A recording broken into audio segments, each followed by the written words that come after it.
speak about the role of structural reforms in achieving sustainable convergence, which is key, as we have heard several times today.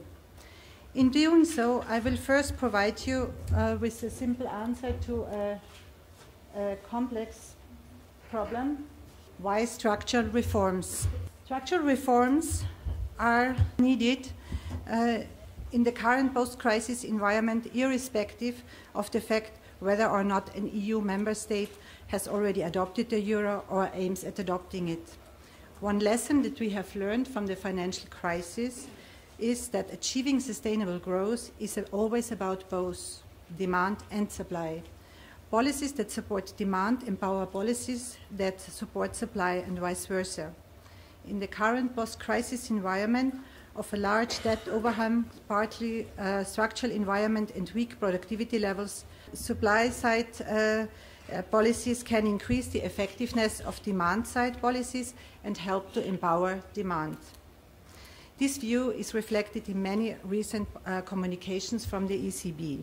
Wednesday, Governor Draghi reiterated in his introductory statement to at the press conference that the current accommodative monetary policy stand continues to support economic activity. At the same time, the ongoing cyclical recovery needs to be supported by effective supply-side measures. In other words, we need structural reforms in order to effectively and sustainably reduce high structural unemployment and to increase a low potential output growth. In particular, the implementation of product and labor market reforms and actions to improve the business environment for firms need to gain momentum in order to increase investment, boost job creation, and raise productivity. Fiscal policies should support the economic recovery while remaining in compliance with the Stability and Growth Pact. In view of the necessity to step up structural reforms in a number of EU countries, it is also important that the macroeconomic imbalance procedure embedded in the European semester is implemented effectively in order to address, in some cases, excessive imbalances as identified in individual member states.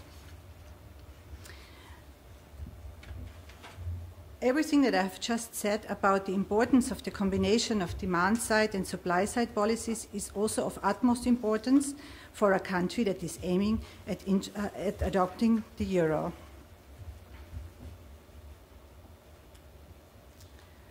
From previous enlargement rounds of the euro area, we have learned the lesson. While euro adoption brings benefits for the member state concerned, as well as for the euro area, it also carries risks if the individual country adopts the euro prematurely, so before time. It requires a high degree of sustainable convergence, and this is more than fulfilling convergence criteria at one point in time. Governor Isarescu has alluded to this also. It requires sound fiscal positions for a smooth participation in the euro area, and it requires flexible adjustment mechanisms and strong institutions for preventing and correcting any macroeconomic imbalances. This is a call for structural reforms.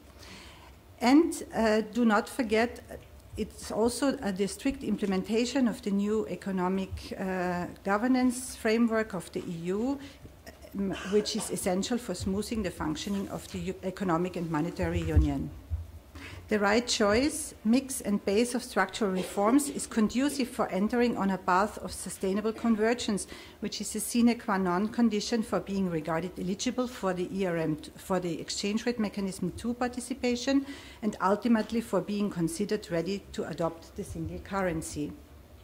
Almost all countries that entered the European Union in the first decade of the 2000s underwent a transition from former communist countries to market economies, as we have just heard, which was, at the early stages of the process, accompanied by sharp output contraction and rampant inflation. In the light of transition-related restructuring, a number of structural reforms related to the institutional setup and economic governance were implemented, which, among other factors, contributed to the rapid catching up reflected in high growth and inflation rates. The reform process towards a market system aimed at achieving eligibility for EU accession in line with the Copenhagen criteria. Institutional convergence and the implementation of stability-oriented macroeconomic frameworks were implemented faster in some new member states than in others.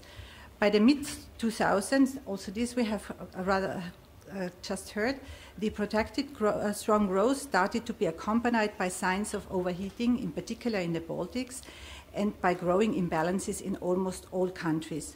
By 2007, the accumulation of internal and external imbalances were compounded by additional elements of vulnerability. Post-crisis,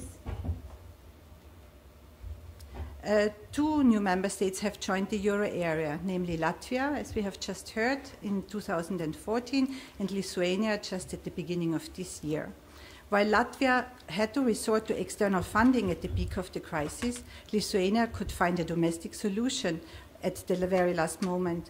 Both countries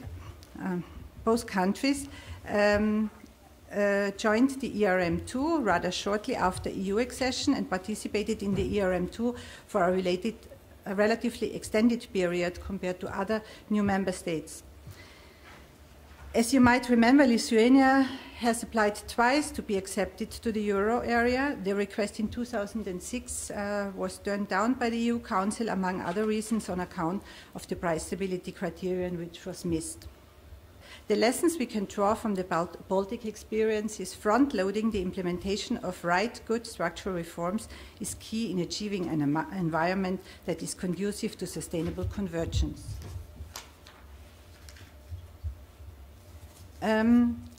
Lessons that we have learned from the financial crisis are reflected in the ECB's convergence assessment, which consists of several elements. The lessons that we have learned, first of all, was, and some people have alluded to this already today, convergence before and after euro adoption matters. So it's sustainable convergence in that sense. This is why the other lesson we had to learn the hard way is that a deep convergence assessment is needed before euro adoption, and that at the time of some of the enlargement rounds, insufficient attention was paid to the build-up of economic imbalances and vulnerabilities. So one of the requests that we would put forward is to put your house in order, do the national reforms before is key in our convergence assessment. To put the economic and fiscal governance embedded in the European semester in order is key in this respect, because this will help to prevent errors of the past. The ECB's convergence assessment comprises a number of elements, and the most visible outlet is the convergence report, which is published on the ECB's website. The mandate has been given to both the European Central Bank and also the European Commission to at least once every 2 years, or at the request of the EU member state, to assess the progress made by the member state in fulfilling their obligations regarding the achievements of economic and monetary union. The report of the ECB is looking at economic convergence, which has two elements, the convergence criteria and sustainable convergence, the deep assessment, as I have just said. And then the second element is legal convergence. So we examine whether the national legislation is compatible with the treaties and the statute of the European System of Central Banks and the ECB, and whether the statutory requirements are fulfilled for the relevant national central bank to become an integral part of the euro system. As I just said, to examine the state of economic convergence, we make use of a common framework of analysis. The framework has been applied in a consistent manner throughout all ECB convergence reports. It's first based on treaty provisions and the application by the ECB with regard to developments in prices, fiscal balances, debt ratios, exchange rates, and long-term interest rates, so the well-known nominal convergence criteria. But it also assesses other factors that are relevant to economic integration, on a case-by-case basis, but guaranteeing equal treatment. So other relevant factors are, on the one hand, the enhanced economic governance framework of the EU. I have mentioned this several times. And then also the strengths of the institutional environment, including the statistics, because this is very important. As I just said, all the criteria must be satisfied, and there is no hierarchy, and they need to be satisfied on a sustainable basis. Other factors, such as the economic governance framework of the EU, are, and in particular here the macroeconomic imbalance procedure has its implications for our assessment, as countries that are subject to an excessive imbalance procedure can hardly be considered as having achieved a high degree of sustainable convergence. The euro adoption process, as stipulated in the treaty, has several milestones and phases. An important one is the entry into ERM2.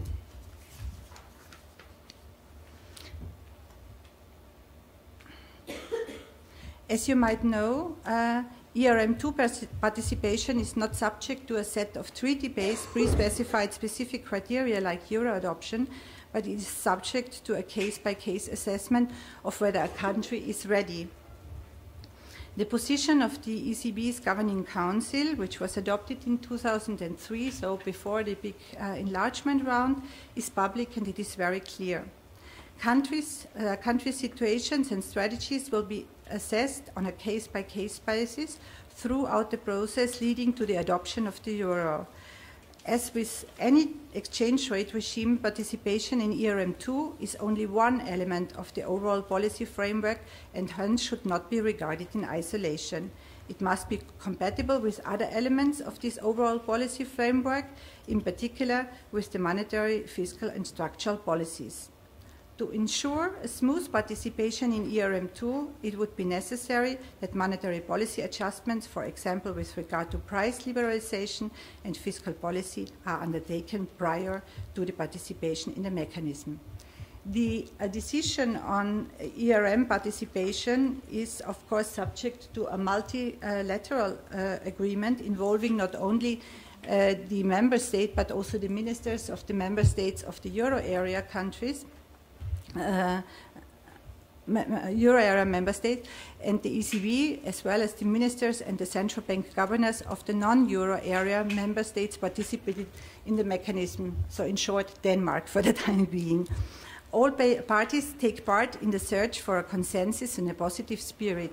Negotiations are concluded only if a consensus is reached by all.